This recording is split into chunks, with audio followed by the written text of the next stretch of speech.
ഫാൻസിന് അഴിഞ്ഞാടാനുള്ള ഒരു ചിത്രമാണ് പാട്രിയോട്ട്. മോഹൻലാൽ, മമ്മൂട്ടി, ഫഹദ് ഫാസിൽ, കുഞ്ചാക്കോ ബോബൻ, നയൻതാര തുടങ്ങി മലയാള സിനിമയുടെ പ്രധാന ഫാൻസുകളെ ഉണർത്തുന്ന മഹേഷ് നാരായൺ മാജിക് ആണ് ഇന്ന് തിയേറ്ററിൽ അരങ്ങേറിയത്. നീണ്ട 18 വർഷത്തെ ഇടവേളയ്ക്ക് ശേഷമാണ് മോഹൻലാലും മമ്മൂട്ടിയും ഒരുമിച്ച് ഈ ചിത്രത്തിലെത്തുന്നത്. മലയാള സിനിമയുടെ മുഖച്ഛായ മാറ്റുന്ന ഒരു ചിത്രം കൂടിയാണിത്. ഇന്ന് വരെ മലയാളത്തിൽ പരീക്ഷിക്കാത്ത ചില കാര്യങ്ങൾ ഇതിൽ ഉൾപ്പെടുത്തിയിട്ടുണ്ടെന്ന് മുൻപ് തന്നെ വിവരം ലഭിച്ചിരുന്നു. മലയാള സിനിമയുടെ വലിയൊരു ബഡ്ജറ്റ് തന്നെ ഇതിൽ ഇറക്കിയിട്ടുണ്ട്. ഇറങ്ങുന്നതിന് മുമ്പേ റൈറ്റ്സ് നേടുന്ന ലാലേട്ടൻ ഉള്ളപ്പോൾ എന്തിനാണ് ടെൻഷൻ എന്നാണ് ആരാധകർ ചോദിച്ചത്. നായകന്മാരുടെ അഴിഞ്ഞാട്ടമാണ് ഈ ചിത്രം. യൂത്തുകളുടെ താരമായ ഫഹദ് ഫാസിലാണ് ഇതിലെ പ്രധാനമായ മറ്റൊരു ഘടകം. പൊതുവെ ചെയ്യുന്ന ഏത് വേഷവും പതിവിലും ഗംഭീരമായി ചെയ്യാൻ ഫഹദ് ഫാസിലിന് കഴിയാറുണ്ട്. കഴിഞ്ഞ കുറച്ചു നാളുകൾക്ക് ശേഷം ഇടവേള എടുത്തു നിന്ന് തിരിച്ചു വന്ന കുഞ്ചാക്കോ ബോബന്റെ എല്ലാ ചിത്രങ്ങളും തിയേറ്ററിൽ സ്വീകരിക്കപ്പെട്ടിരുന്നു. മലയാളികൾക്ക് തങ്ങളുടെ പ്രിയ താരങ്ങളെല്ലാം ഒരുമിച്ച് കാണാനുള്ള അവസരം അതാണ് ഈ ചിത്രം.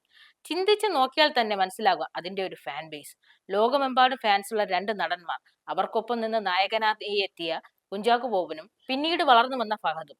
ഇതിലെ പ്രധാന സ്ത്രീ കഥാപാത്രങ്ങളെ അവതരിപ്പിക്കുന്നത് രേവതിയും നയൻതാരയുമാണ്. മോഹൻലാലിനോടൊപ്പം വിവിധ വിജയ ചിത്രങ്ങൾ അവതരിപ്പിച്ച നടിയാണ് രേവതി. ഒരു കാലഘട്ടത്തിന്റെ കഥ തന്നെ അവർക്ക് പറയാനുണ്ടായിരുന്നു.